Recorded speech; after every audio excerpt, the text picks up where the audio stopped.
सज्जनों, मैं एमएल सिंह, मैंने लगभग 40 वर्षों तक उच्च श्रेणी से लेकर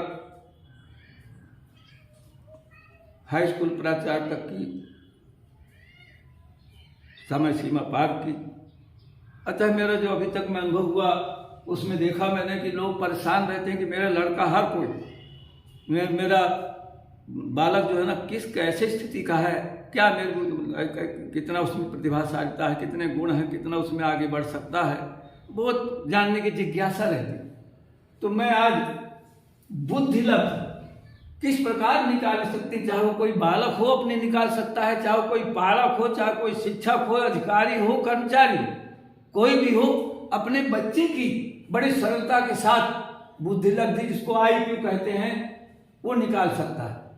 अतः उसके निकालने के लिए याद रखें आप, ये सूत्र है बुद्धि लब्धि IQ बराबर मानसिक आयु बटे वास्तविक आयु गुणित 100। याद रखिए आप।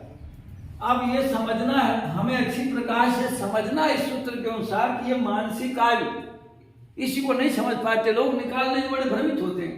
बहुत सरल विधि है, इसलिए कि मानसिक आयु बटे वास्तविक आयु। उदाहरण के लिए एक मोहन नाम का लड़का है किसी का, उसकी उम्र 12 वर्ष, उसकी उम्र, अगर जो वास्तविक उम्र 10 वर्ष है उसकी मोहन की, यहाँ लिखा हुआ है जो 10 वर्ष है उम्र उसकी, तो ये वास्तविक आयु कहलाएगी क्योंकि उस वास्तविक 10 वर्ष।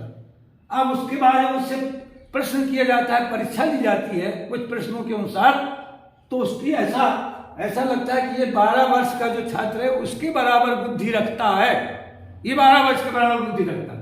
तो जो 12 वर्ष के बराबर, वो उसकी 12 वर्ष उसकी मानसिक आयु कहलाएगी। इसी प्रकार किसी भी बच्चे के गुण 100 को गुणा करते, किसी भी बच्चे की हम उम्र निकाल सकते हैं, किसी भी बच्चे की जिसकी चाहें, बस पहले देख लिया, बस चाहे कोई भी हो और नहीं आया हो तो एक बार और आप समझ लें कि मान लो किसी की उम्र 10 वर्ष और इसके बाद उससे पूछा गया, कुछ प्रश्न किए गए, तो उसको पता लगा 11 वर्ष के बराबर बच्चे के बराबर उत्तर दे रहा, 13 वर्ष के बराबर उत्तर दे रहा।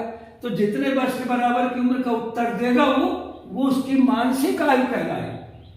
अतः उदाहरण के लिए भी देखिए, यहां स्पष्ट किया जा रहा है, एक बच्चे की मानसिक आयु 12 वर्ष व वास्तविक आयु 10 वर्ष है, तो उसकी बुद्धि लब्धि क्या होगी? तो वही बच्चा जो 10 वर्ष वास्तविक आयु है और 12 वर्ष के बराबर उत्तर दे रहा है, इतना योग्यता रखता है, 12 वर्ष के बच्चे के बराबर योग्यता रखता है वो, इसलिए 12। अब आप इसमें सवाल के अनुसार 12 बटे 10 गुणित 100, 0 0 काट दिया, 12 दाम 120, अतः उसका IQ 120 हो गया। 120 IQ हो गया। अब उसके बताने के पूर्व मैं आपको ये बता दूं कि इसके बाद देखो, जब स्तर 120 आया तो यहाँ बुद्धि लब्धि का मान दिया हुआ है, जिसको स्तर बोलते हैं। भाई बच्चे का स्तर क्या है, हर एक को बड़ी जिज्ञासा रहती है। तो जैसे आपको देख लीजिए कि अगर 140 से अधिक बराबर प्रतिभाशाली, अगर उससे 140 से अधिक यहाँ आता है तो प्रतिभाशाली कहलाएगा। 120 से 139 के बीच में यहाँ आएगा तो वह अति श्रेष्ठ कहलाएगा। अगर उसका 110 से 119 तक आएगा तो वो श्रेष्ठ कहलाएगा वो बालक। अगर 120, ये जो यहाँ पर जो आया हुआ जो उत्तर है, अगर 90 से 109 तक के बीच में आता है तो वो सामान्य बालक कहलाएगा। और अगर ये 80 से 89 तक आता है यहाँ तो वो मंद कहलाएगा। अगर 70 से 79 तक आता है यहाँ पर तो सीमांत बुद्धि वाला कहलाएगा। 60 से 69 तक आएगा तो मूढ़ बुद्धि। और अगर यहाँ 20 से 59 तक आएगा तो आप समझ जाए हीन बुद्धि का बालक होगा। अगर वो 20 से भी कम आता है तो उसकी जड़ बुद्धि, क्योंकि सबसे होता है जड़ बुद्धि, तो जड़ बुद्धि का बालक कहलाएगा। ऐसे बुद्धि वालों को, इसलिए इस कोई भी आदमी सरलता से ऐसे स्तर समझकर अपने बच्चे का मूल्यांकन कर सकता है, स्तर निकाल सकता है।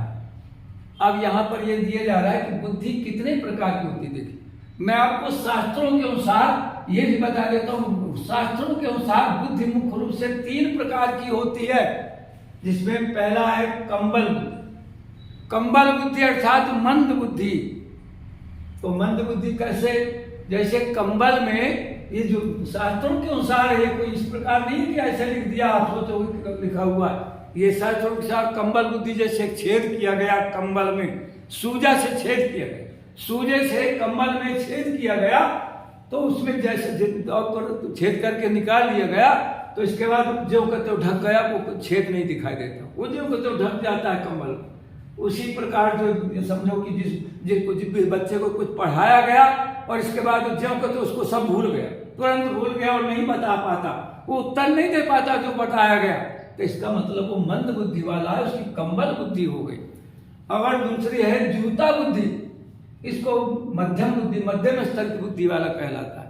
अर्थात जूता बुद्धि के अनुसार अगर जैसे जूते में सूजे से अगर जो छेद किया जाता है, तो जो छेद कर दिया गया, तो जितना छेद किया जाएगा उतना ही वो रहेगा, ना बढ़ेगा ना घटेगा। उसी प्रकार से अगर कोई ऐसा बालक का स्तर है कि जिसको जितना बताया गया उससे आगे उतना पूरा सीख लिया, ना उसके कम ना ज्यादा, तो वो जूता बुद्धि वाला बालक कहलाएगा, मध्यम स्तर का बालक। और अगर केला पाती बुद्धि होता है, प्रतिभाशाली उच्च स्तर की बुद्धि, जिस बच्चे की बुद्धि उच्च स्तर की होती है, जैसे केला पत्ता है, केला के पत्ता में अगर उसको थोड़ा फाड़े, थोड़ा चीर दिया, थोड़ा सा चीर दिया, तो वो तुरंत चिरता चला जाएगा, वो एकदम अपने आप चिरता चला जाएगा, फटता चला जाएगा।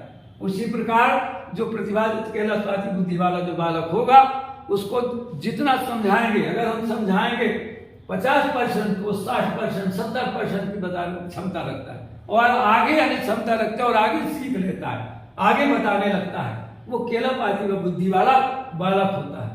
अतः बड़ी सरलता के साथ, सादगी के साथ कोई भी व्यक्ति अपने बच्चे का स्तर इस चार्ट के अनुसार, इन पूरी स्थितियों के अनुसार निकाल सकता है, और बहुत सरल विधि है। और मैं चाहता हूं कि इसको अच्छी प्रकार से नोट कर लें और समझें, और इसके बाद फिर देख लें कि हमारा बालक कंबल बुद्धि वाला है, जूता बुद्धि वाला है, कि केला पाती बुद्धि वाला है, कौन सी बुद्धि का स्तर रखता है, मंद बुद्धि, मध्यम स्तर या प्रतिभाशाली, अपने आप निकाल सकते हैं। बस आगे आप इसी प्रकार समझ लें, और इनसे आज का यही पाठ समाप्त।